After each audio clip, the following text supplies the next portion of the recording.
मोनिका बहू से सब परेशान थे। कारण था उसका नेचर, जो शादी के 8 साल बाद भी किसी को समझ में ही नहीं आ रहा था।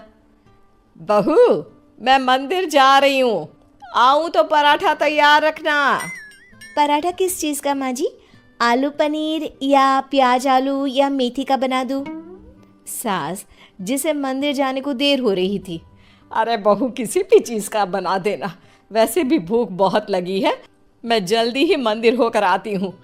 सास तो चली जाती है, लेकिन बहू वो तो अपने ही काम में मस्त हो जाती है। बेटा, तेरी सास आती होगी, जल्दी से पराठा बनाकर रख दे, नहीं तो तेरी क्लास लग जाएगी। ना ना पिताजी, अब कोई मेरी क्लास नहीं ले सकता। नहीं ले सकता? अब नहीं ले सकता क्या मतलब? तेरी सास तो आज तक मेरी क्लास ले रही है। पिताजी, मैंने तो शादी ही इसलिए की है कि मुझे पढ़ाई ना करनी पड़े। क्लास लेंगी सास तो मैं नहीं रह पाऊंगी।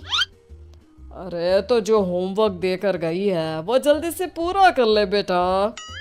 होमवर्क? कैसा होमवर्क? अरे परेशान हो गया मैं तो। कुछ नहीं बहू, कुछ नहीं, सॉरी, जा। माफ़ी भी मांग रहे हैं पापा जी, और मुझे पता भी नहीं कि आपने क्या गलती कर दी।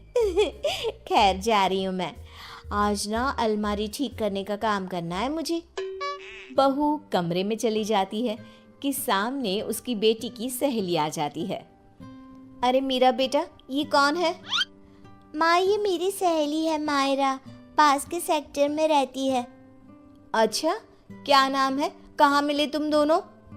आंटी, इसने बताया ना कि मेरा नाम मायरा है, मैं पास के बिल्डिंग में रहती हूँ और हम स्कूल फ्रेंड्स हैं। अच्छा, तुम लोग स्कूल में नहीं खेलते, जो घर में खेलने की जरूरत पड़ गई? वैसे क्या करते हैं पापा तुम्हारे? आंटी, मेरे पापा अमेरिका में रहते हैं। अच्छा, क्या करते हैं? अच्छा, कितने भाई बहन हो तुम? और सॉरी आंटी, मुझे जाना है। मीरा, देख लेना, खेलना हो तो शाम को पार्क में मिलते हैं। सहेली के जाने के बाद, क्या है माँ, भगा दिया ना मेरी सहेली को। अरे पता नहीं क्यों इतनी बड़ी होकर भी आप समझ नहीं पाती कि कैसे रहना चाहिए, क्या पूछना चाहिए। भगा दिया मेरी सहेली को।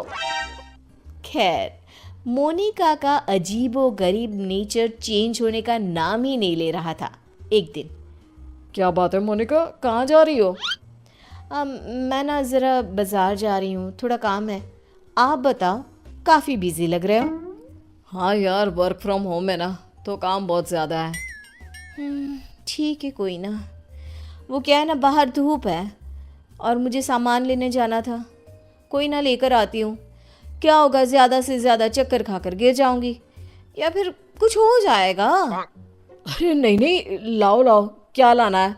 लिस्ट मुझे दे दो, मैं लेकर आता हूँ। मोनिका पति को लिस्ट देकर किचन में चली जाती है। अरे क्या बात है, तू तो झोला लेकर निकली थी, फिर वापस क्यों आ गई? वो क्या है ना, ये बोले कि मैं ले आता हूँ तो मैं वापस आ गई। देख ले, किचन तेरा है, तू जानती है क्या है क्या नहीं है। अरे कोई बात नहीं, वो ले आएंगे ना सब, मैंने उन्हें लिस्ट दे दी है। लेकिन जब थोड़ी देर बाद पति सारा सामान लेकर आता है तो मैं चली दाल बनाने। लेकिन ये क्या, झोले से तो दाल निकलती ही नहीं। ये क्या है जी, दाल क्यों नहीं लाए आप? अरे लिस्ट में लिखा ही नहीं था तो मैं कैसे लाता? जो जो लिखा है सब लाया हूं मैं। बस अब तो मोनिका का गुस्सा 7वें आसमान में पहुंच जाता है। अरे नहीं लिखा तो ये मतलब कि तुम लाओगे नहीं? कम से कम थोड़ा सोच ही लेते। मोनिका बड़बड़ाती वहां से चली जाती है और पति, वो तो बेचारा सर पकड़कर खड़ा हो जाता है। अब पता चला हम कैसे रहते थे सारा दिन और सारी शाम। हाँ पापा, मम्मी की आदतें तो समझ में ही नहीं आती। कल मेरी सहेली को भी भगा दिया। एक रोज तो मुझे इतना परेशान कर दिया कि मैं अपना सर पकड़कर ही बैठ गया। अरे मेरा तो रहने ही दो बेटा, क्या बताऊं क्या ना बताऊं। अरे पता ही नहीं चलता किस पल क्या समझ जाए और क्या समझा दे। समय निकल रहा था। हर कोई मोनिका से परेशान हो रहा था। किसी के पास कोई उपाय नहीं था कि कैसे उसकी आदतों को सुधारा जाए। फिर एक रोज, अच्छा बेटा क्या खाओगी आज? माँ कुछ भी बना लो। कुछ भी क्या होता है? अरे बताना रानी बिटिया को क्या खाने का मन है। माँ पालक पनीर। मेरी बेटी पालक पनीर खाएगी। लेकिन बेटा पालक तो है नहीं, कुछ और बता। माँ बहुत दिनों से छोले भटूरे नहीं खाए। ओ वो कैसे बनेगा बेटा? उसके लिए तो छोले भिगोने पड़ेंगे ना। बेटी माँ को जो भी बनाने को बताती, मोनिका कोई ना कोई परेशानी बता देती, जिसके बाद माँ कुछ भी बना दे, तू एक काम कर, दाल चावल ही उबाल दे। वही तो बनाया है बेटा, चल जल्दी से आजा खा ले। माँ चली जाती है लेकिन बेटी परेशान हो चुकी होती है। क्या है, माँ ने जब बना ही लिया था दाल चावल तो मेरा वक्त क्यों बर्बाद कर रही थी? तभी वहाँ दादी आ जाती है। क्योंकि तेरी माँ है ही ऐसी। यहाँ तेरे पास आने से पहले मेरा भी सर खा कर गई है। क्या कर सकते हैं अब? पर दादी ऐसे हाथ पैर बांध कर भी तो नहीं रह सकते ना। हाँ बेटा सही बोल रही है तू। बहू को तो समझाना ही होगा कि वो जो व्यवहार करती है वो ठीक नहीं है। बस फिर क्या था, सभी सोच लेते हैं कि जैसे को तैसा करना है। अगले रोज नाश्ते पर, ये क्या है मोनिका, पराठे क्यों बनाए? मुझे तो पोहा खाने का मन था। लेकिन मुझे कैसे पता चलेगा कि आपको पोहा खाना है? बता देते ना। बिल्कुल वैसे ही जैसे तुमको लगता था कि मुझे ये पता होना चाहिए था कि दाल लानी है। मोनिका को कुछ तो समझ में आ जाता है लेकिन वो शांत रहती है। फिर अगले रोज, माँ जी वो कल ना मेरा व्रत है, तो बताइए ना शाम की पूजा कैसे करनी होती है? कौन सी पूजा, साड़ी वाली या सूट वाली? माँ जी साड़ी वाली। वैसे क्या खाते हैं उसमें? खीर ना, तो मैं अभी खीर बना लेती हूँ। कौन सी खीर बहू, चावल वाली या सूजी वाली?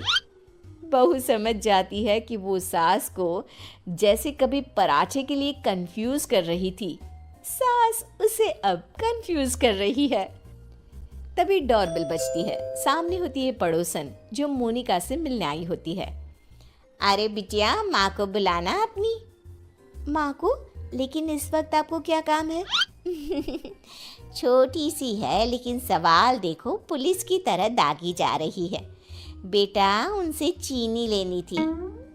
अच्छा आपकी कटोरी में या हमारी? बेटा वो मैं लेकर आई हूँ, जरा माँ को बुला दो, कल पड़ोसन के घर क्या झगड़ा हुआ ये भी पूछना था। ये क्या बात हुई, किसी के घर के झगड़े को डिस्कस करना? वैसे आपके पति क्या करते हैं, वो कितने बजे ऑफिस जाते हैं? और माँ जब शाम को वॉक पर जाती है तो क्या उस वक्त आप लोगों की बात नहीं होती? मोनिका बेटी की सारी बात सुन रही थी, लेकिन जैसे ही वो बेटी को कुछ कहती, पड़ोसन उल्टे पैर भाग जाती है। माँ मीरा, मैं समझ गई हूँ कि मैं क्या गलती कर रही थी, मुझे माफ़ कर दीजिए प्लीज़।